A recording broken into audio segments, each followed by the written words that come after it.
Hey friends, welcome to episode 208 of the Fierce Calling podcast. I am Doris Swift and I want to warmly welcome you here. If you are new around here, I just want to let you know that Fierce Calling is to encourage women to take action where their passion, compassion, and conviction intersect, which is the fierce calling, and every woman of God has one. So I hope that you'll stay tuned. I hope that you'll subscribe so you'll never miss an episode. And I know that today's episode is going to encourage, inspire, and challenge you because my guest is Jessica Ronne, and she is an author, a speaker, a caregiver advocate, and founder of the Lucas Project. She inspires others to continue the journey of faith with resilience, and her own story is filled with so many wonderful things, hard things, and she's going to share a lot about her story today. And she is very open about all of her experiences, and she has navigated personal loss. She shares about how her and her husband both experienced personal loss in their first marriages and how God blended their family together, caring for her son with special needs, and how this has all shaped her calling to support other caregivers. I invite you to stay tuned and listen in while I have a chat with Jessica Ronne. What is threatening to steal your joy? What is it that feels so heavy right now that you could barely stand? God has a plan, and his plan is to surrender it. Surrender it to him. It might be a prodigal.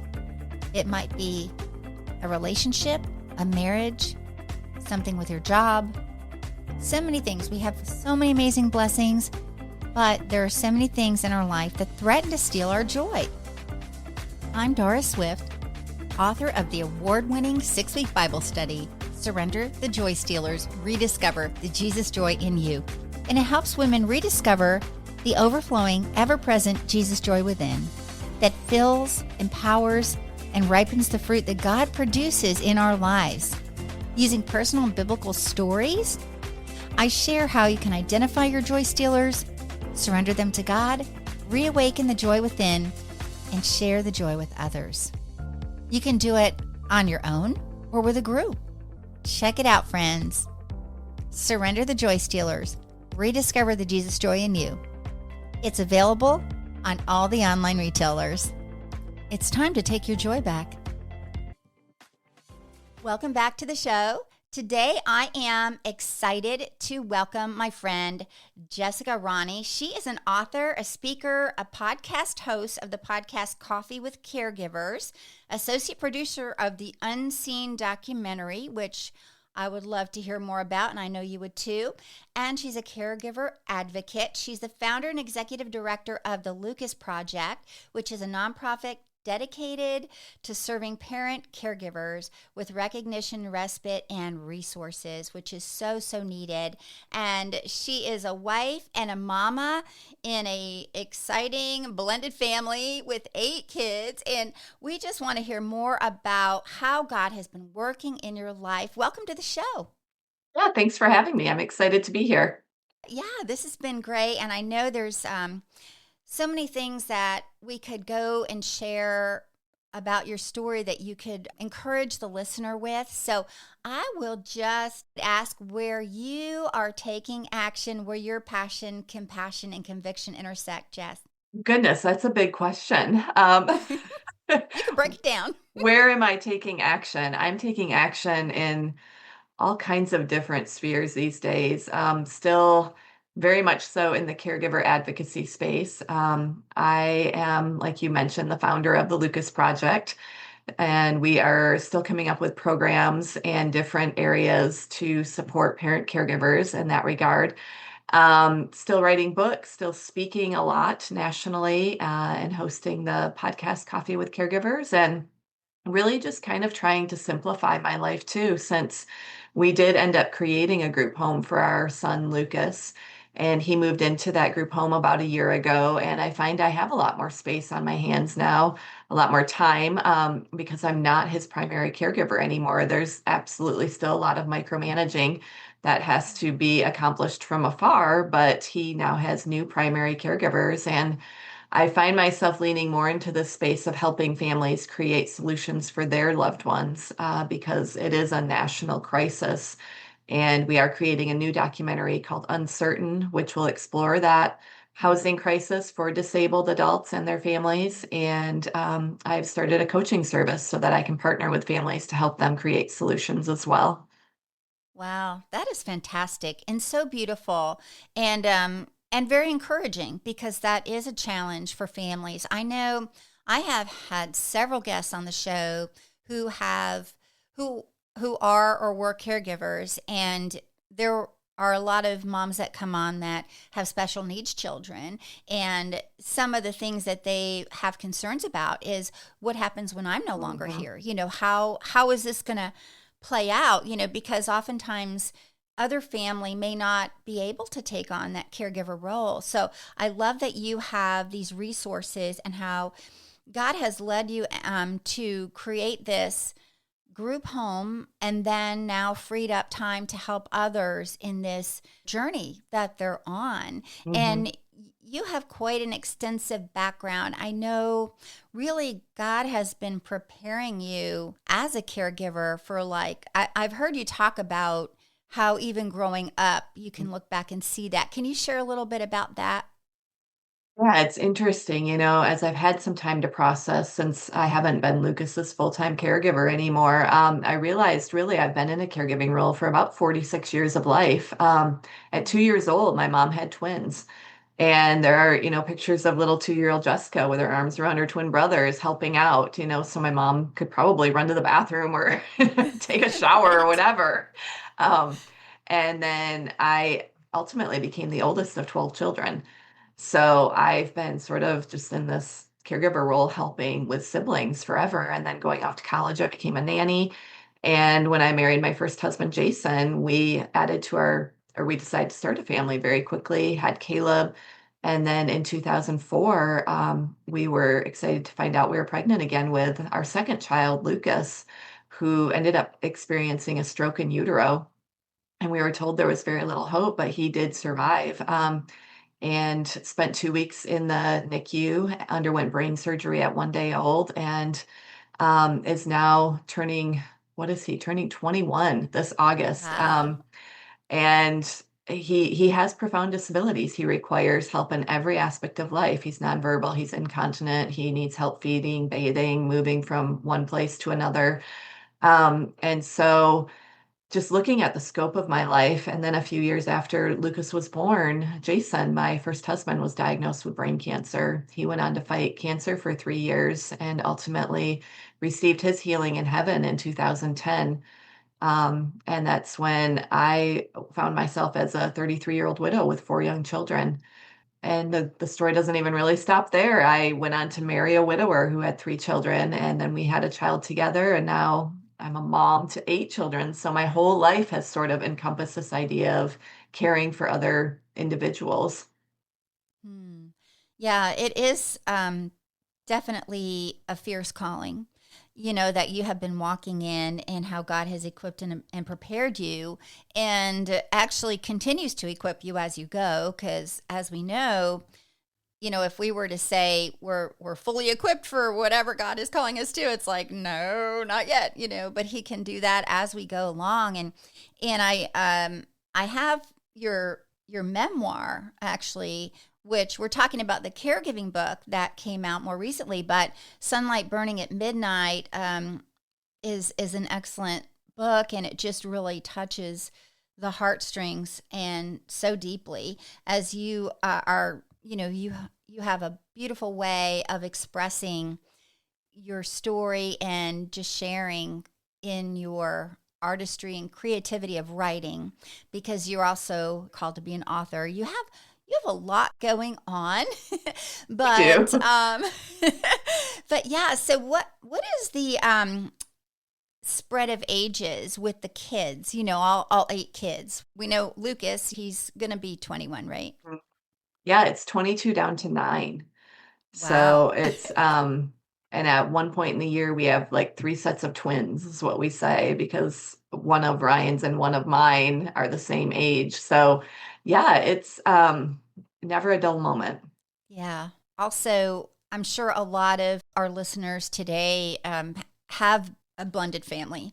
And so it is definitely a unique way that not only the parents can navigate all of that, but the children also, especially when there's siblings on both sides. And how did that look when your family first came together? I know you also, and you can talk a little bit about the book where you share that part of your story as well. Yeah, I wrote about that in Blended with Grit and Grace. Our kids gelled beautifully. They were all young. So we had 7 under 7, and they were just so excited to have all of these built-in playmates. And it wasn't really all that shocking to my system, having been the oldest of 12. I think my Hmm. new husband, Ryan, struggled more with the sheer number of children that we were now entrusted to care for.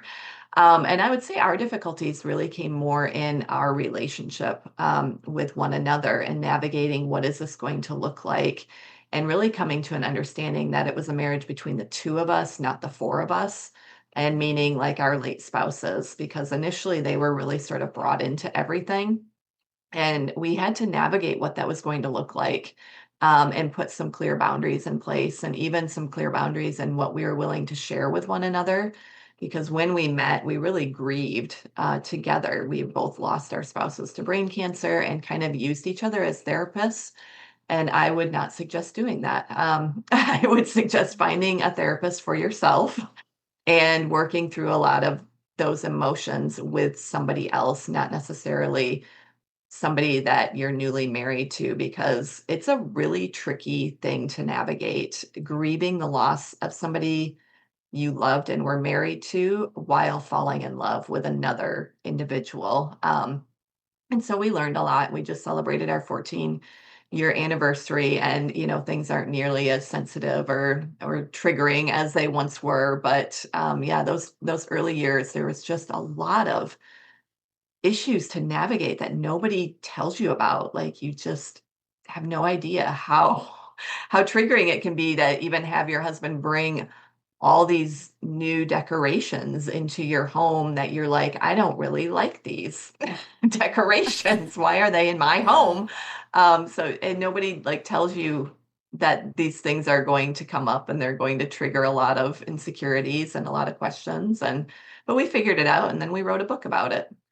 Yeah. I that is that is really great. And I love how you well, first of all, I love how when you were saying you had 7 under 7, that just sounds like it could be like the title of a whole nother book. Probably, right. 7 under 7, right? But thank you also for sharing and being vulnerable about sharing that part of your story, because I know in that book you get into like the relationship. What does intimacy look like? And how you were talking about, you know, coming out of the other relationships, and then you have the grief and all the history Mhm. of your former, like what you had your first marriages and everything, and then just trying to get through, but also mentioning things like you don't think of too, well, how do we blend our stuff, Mhm. like, and not that stuff is the main thing, because Jesus is, but like thinking about how do you do that, that is really hard. And I know some people also might run into that situation when they find themselves caregivers for an aging parent who now has to move out of their home, and how, because we're kind of navigating that road right now and trying to figure it out, because my mom, we lost my dad a few years ago to lung cancer, and my mom is living with my sister, but she had her own home with Mhm. all her own stuff. And so trying to figure all of that out, is really challenging. But I just love that you write about these things so that other people can be encouraged, but not only that, but have some kind of a maybe a something where they can establish their own plan, or action or practical things, not Yeah. just like this is my story, but you share like practical things for people, and that's what they really need. They want to hear stories, but they also want to see, well, how does this relate to my story, and how can I implement these kind of action steps. So I would love if you would share a little bit more about the Caregiver book that you wrote and what you would want the reader to take away from that book. Yeah, I appreciate you saying that. I think in everything that I write, I try to give the reader permission to say, this is what I'm feeling. And that was my goal in Blended with Grit and Grace, Loving with Grit and Grace, Sunlight Burning at Midnight, and now this Caregiving with Grit and Grace. We all have these emotions, we all have these feelings. And to be able to say, I am feeling this way, there's something so freeing about that that even opens you up to then be able to explore the tools and the strategies that you can implement. But if you're not willing to even admit that you are having these feelings, you can't move into that place of um, bettering the situation or grieving the situation or whatever that's going to look like. So I think that was, and that's not even intentional. I'm just not a very Mhm. private person. I often joke, like, I don't even have blinds on my windows. I'm just like, this is my life. I don't really understand the point of being so private about things because I feel like we all go through these things. And the more we would talk about these things, I think it would be healing for other people. And so with the Caregiving with Grit and Grace, it wasn't even necessarily intentional that I was giving permission to caregivers to feel these things, but I kept hearing this feedback from caregivers as they read the book. Thank you for giving me permission to feel anger or to feel this grief or to feel resentment because I don't want to do this, for the rest of my life. And so Mhm. beginning at that place of permission and then I think leading into a place of trying to bring hope and encouragement in a really challenging um, scenario because caregiving is tough. I mean, we are going through these mundane, monotonous tasks that don't really seem to mean a whole lot in the grand scheme of what is important in life. And Mhm. that was a hard lesson for me to learn too, that caregiving is holy work and it is the holiest work I can do this side of eternity is caring for someone who cannot care for themselves. And so much so Mhm. that that's exactly what Jesus came to earth to do for us is care for us physically, mentally, emotionally, spiritually. And so in our actions of caregiving, we are becoming more Christ-like. And that is ushering in the kingdom of heaven here on earth. And so once I was able to shift that perspective, it was a game changer for how I viewed my caregiving duties. And so I hope that people who read this, who are either caregivers now or know a caregiver or will be in a caregiving role at some point, can also learn to shift their perspective because that is ground zero, I believe. Um, Mhm. and being able to embrace the calling that the Lord puts on your life for a season of time. Yeah. Wow. That is a beautiful way that you explain that and how a shift in perspective can really change the trajectory of the whole journey and how you were talking about caregiving as being holy work.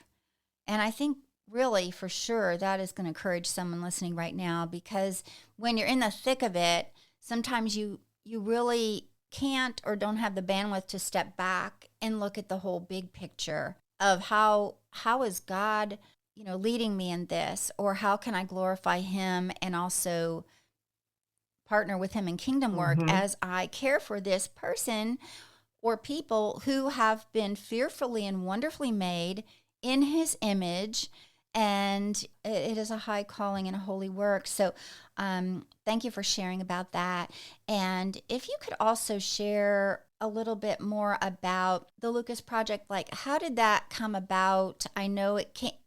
Most things come about because there's a need Mhm. for these things, and to encourage someone because we haven't had to do this in our family, but I can imagine that trying to seek out additional help when you know that actually it's the best for everyone. And then, with the group home and that kind of thing. Can you elaborate a little bit about that? Yeah, just to clarify, the Lucas Project and the group home are two separate entities. The Lucas Project is a Mhm. nonprofit, and that came about when we were living in rural Tennessee. My Mhm. current husband, Ryan, began having numerous panic attacks that resembled heart attacks, and we were rushing him down to Vanderbilt repeatedly because we were so isolated. Lucas was going through puberty. And what that looked like with Lucas was constant screaming, aggression, hurting his siblings, behavioral challenges. And we had nobody who would step in and help us. We did not have a community. And my husband Ryan was having panic attacks all the time. And I thought, if we're this desperate for a break, other families also must be desperate to have a break from their caregiving duties. And so I just Googled how to start a nonprofit, printed off the paperwork, filled it out, sent it in. That's just kind of how I operate. I'm very much a problem solver, obviously. If there's a problem, how are we going to solve it? And a couple of weeks later, I was the founder of the Lucas Project. So we partnered with a local school that offered us their facility, and we were able to offer families consistent respite opportunities, including our family. And I was the first to say, I'm not going to be here directing this. I'm going to hire a director, and here is my child. We need a break as badly as anyone else. And that has now since blossomed into numerous programs. We are starting an M&M club for individuals ages 13 to 50 this July. We partner with local hospitals and give care packages to parents in NICU with their children. We've created the Unseen documentary, working on the second documentary, the podcast. We have a support group on Facebook called Caregivers Cove with over 2,200 caregivers. That's a Wow. completely free resource. And then we do have a database of resources on our website as well for caregivers. So and then the group home too came again. I mean, the thread has always been Lucas and what our family needs, and we needed a future solution for Lucas as he aged. And so we purchased a home and created a group home where he now lives with three other disabled young adults as well, and he's thriving. I look back now 15 months later and think, what 20-year-old would want his mother, feeding him, bathing him? Like he wanted his independence as much as we wanted our independence. And Yeah. he is just doing remarkably well. It's about 10 minutes away from our house, so we see him often. And it was just a very, very wonderful thing for our family. Wow. Praise God. Praise the Yeah. Lord. And just kind of how special it is how God wires us all differently. Like he wired you to get things done and to start things, but then also with the wisdom to know just because I start it doesn't mean I have to be the director. Doesn't mean I have to Mhm.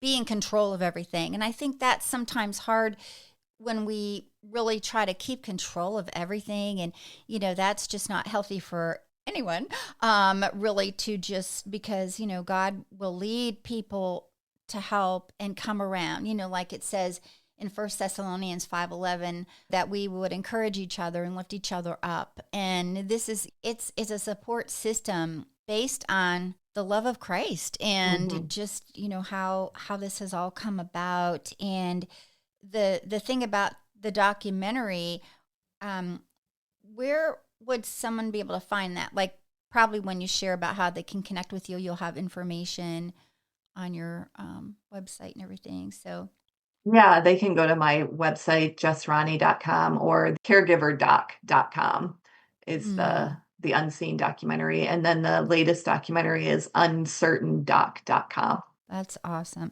And what is the M&M Club?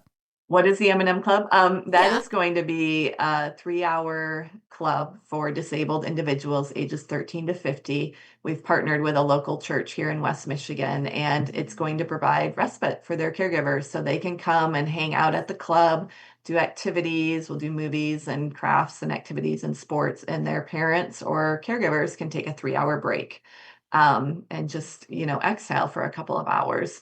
Our long-term goal is to partner with churches nationwide to be able to provide this M&M Club. It's the Meet and Mingle Club. Oh, Um, nice. Okay. yeah, for disabled individuals and their families throughout the nation.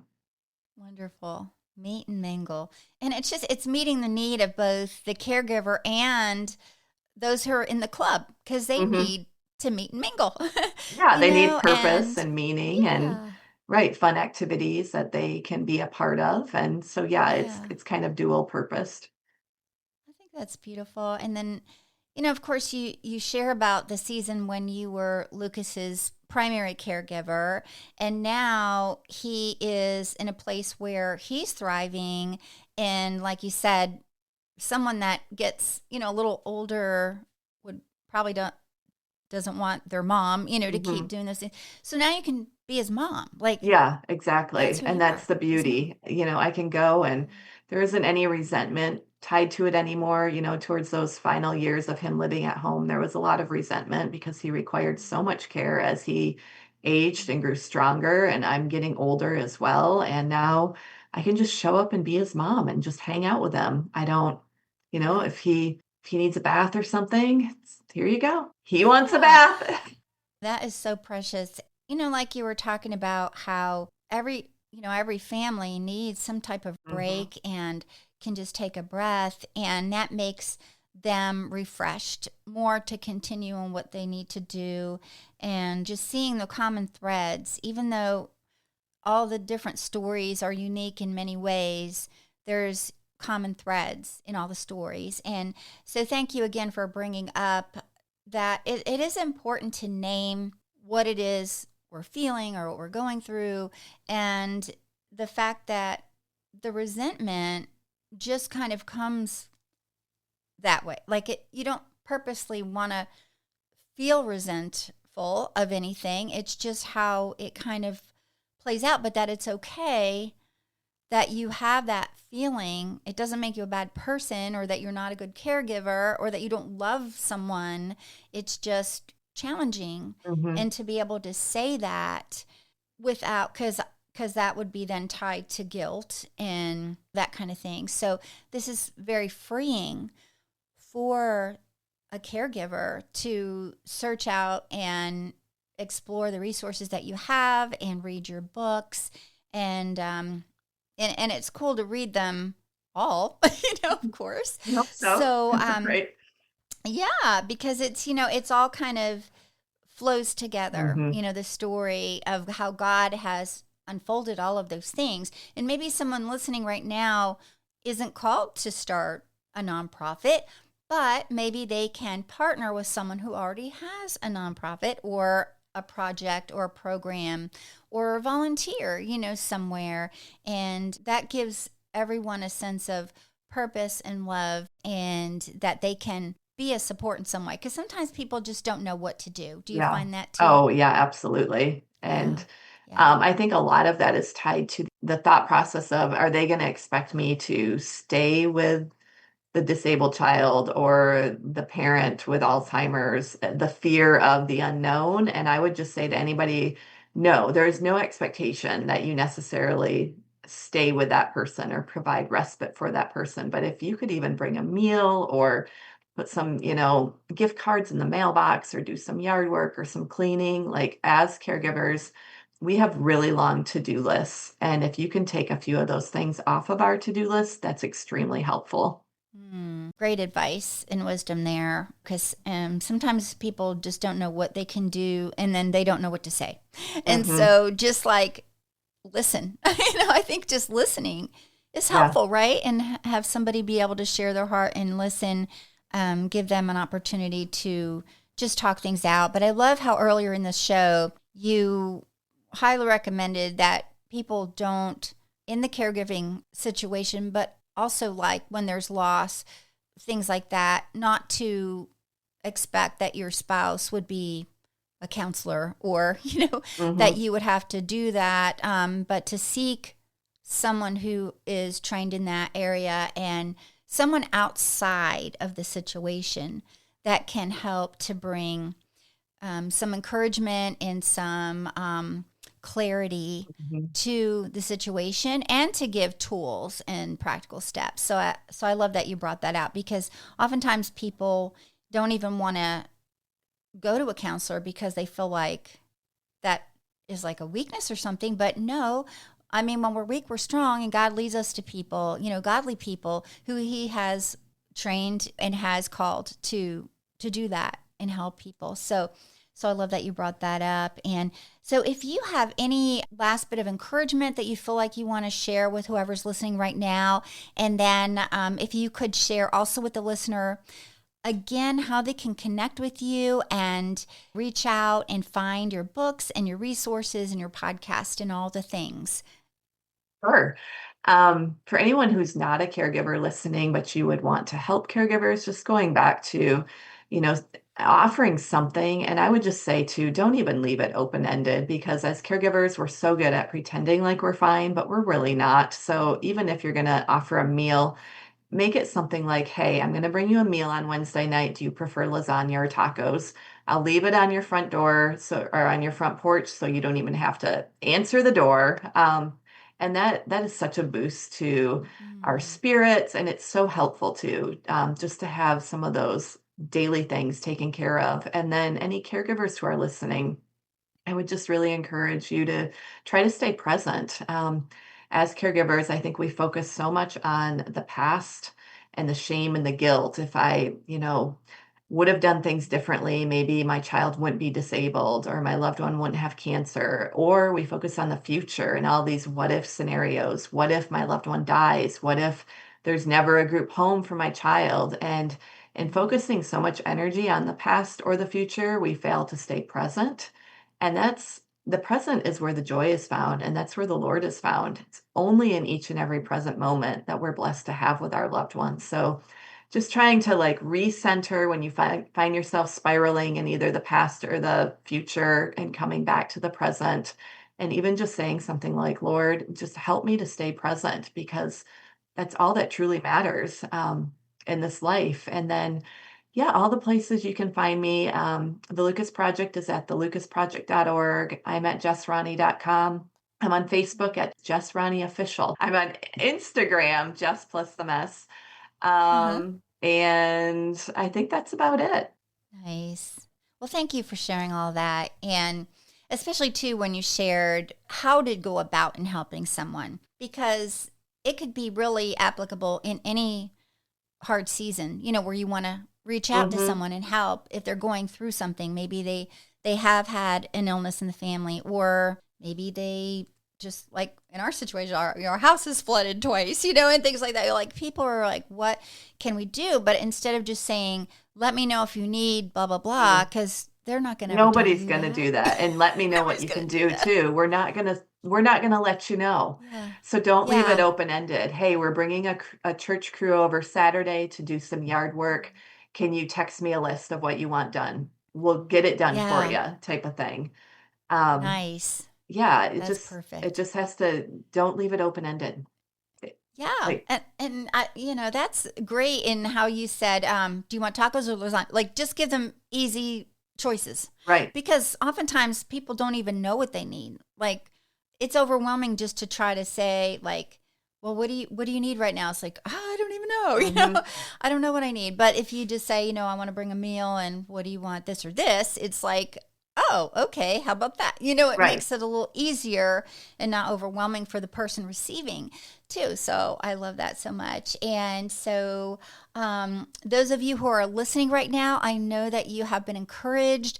Maybe you are a caregiver, or like Jess had said, you might not be right now, or you may be facing that in the future.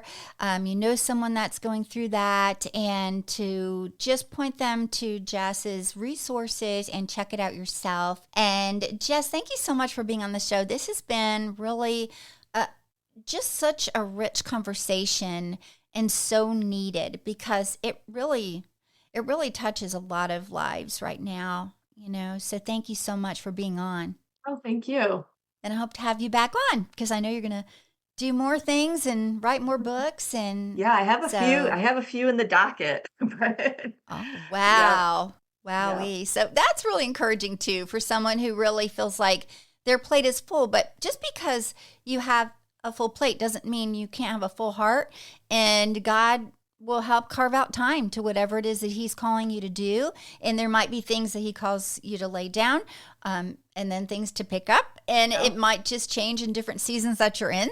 And it's okay. It's okay to just follow the Lord's lead. And so again, thank you for being on the show. And friends, When you check out the site, be sure to share it. Be sure to share it. Check out her podcast. You listen to podcasts, so go check that out, because really it's something for everyone.